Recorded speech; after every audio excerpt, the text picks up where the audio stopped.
Copy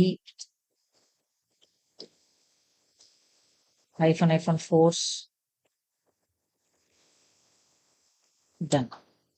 kubectl get pods చూడండి, గమనించండి. నా 3 పార్ట్స్ ఏవైతే ఉన్నాయో నా 3 పార్ట్స్ అనేవి -o వైడ్ కూడా ఇస్తాను. నా 3 పార్ట్స్ అనేవి వర్కర్ 1 లోకే వెళ్తుంది. ఓకేనా? మనకి ప్రైమ్ సిచ్యువేషన్ లో మనకి ఏమైపోయింది, worker 1 worker 2 delete worker 2 down అయిపోయిన వెంటనే ఆటోమేటిక్ గా పాడ్ మనకి వర్కర్ 3 లో డిప్లాయ్ అయితే అయింది. సో మనం ఇక్కడ మాన్యువల్ గా చేసాము, యూజువల్ గా అయితే అది ఆటోమేటిక్ గా టైం తీసుకొని అది ఆటోమేటిక్ గా రీషెడ్యూల్ అయితే అవుతుంది. సో ఇక్కడ నాకు వర్కర్ 3 లోకి రీషెడ్యూల్ అయితే అయింది.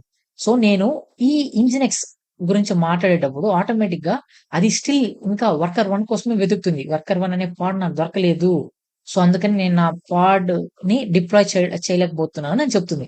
సో దీని లాగ్స్ కూడా చెక్ చేద్దాం. kubectl describe pod and then నా ఇంజినెక్స్ ఒక పాడ్ ఒక నేమ్ ఇచ్చేస్తే ఇక్కడ ఈవెంట్స్ లో కూడా నాకు ఎటువంటి డేటా అనేది కనిపించడం లేదు. Okay, fine. By the end of the day మనకి ఏమర్థమైంది, నోడ్ బేస్డ్ షెడ్యూలింగ్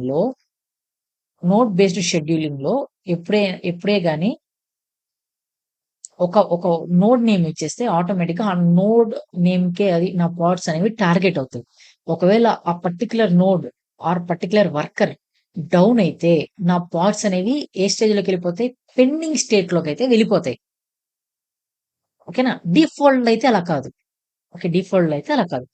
ఇది యాక్చువల్ గా ఒక డ్రాబ్యాక్. సో ఇక్కడ నుంచే ఈ ప్రాబ్లమ్ ని సాల్వ్ చేయడానికే పుట్టింది ఇంకొక షెడ్యూలర్. ఓకేనా? సో ఇంకొక షెడ్యూలర్ ఏముంది, ఆ షెడ్యూలర్ పేరు నోడ్ లేబుల్ నోడ్ సెలెక్టర్.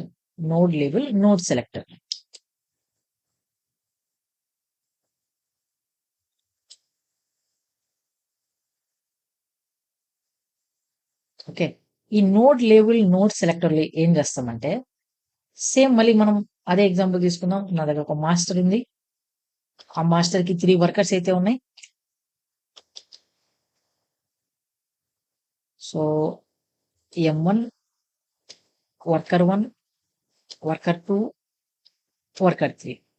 ఇప్పుడు ఫస్ట్ స్టెప్ మనం ఏం చేయాలి సార్, ఈ node label and node selector మనం చేయాలి, షెడ్యూలింగ్ చేయాలనుకుంటే ఫస్ట్ మనం ఏం చేస్తాం కదా సార్, ఈ వర్కర్స్ కి ఒక లేబుల్ ఇస్తాం. For example reason is to Tirupati.